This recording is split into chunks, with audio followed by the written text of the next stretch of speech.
రుక్మిణీదేవి అన్న యొక్క దురాలోచన గ్రహించి రానున్న ప్రమాదమును ఊహించి మనస్సునందు మిక్కిలిగా వ్యధనొందినది.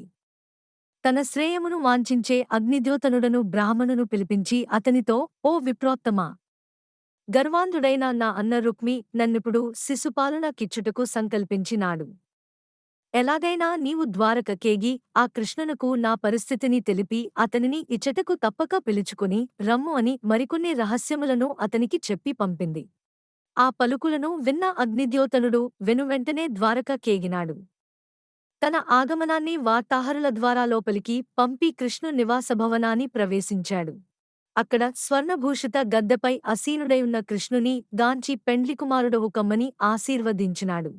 వెంటనే కృష్ణుడు ఆతని సర్వోపచారముల పూజించి షడ్రసోపేత విందు భోజనం పెట్టించి అతని ప్రక్కన చేరి అతనికి పాదసేవ చేస్తూ ఆ బ్రాహ్మణునితో, విప్రపుంగవా! నిత్యసంతోషివైన నీ ప్రవర్తన అనుసరణీయం. బ్రాహ్మణుడు అల్పసంతోషి. తన ధర్మాన్ని తాను నెరవేరుస్తాడు. ధర్మాతిక్రమణం చేయడు అట్టివానికి సమస్తమూ లభిస్తాయి.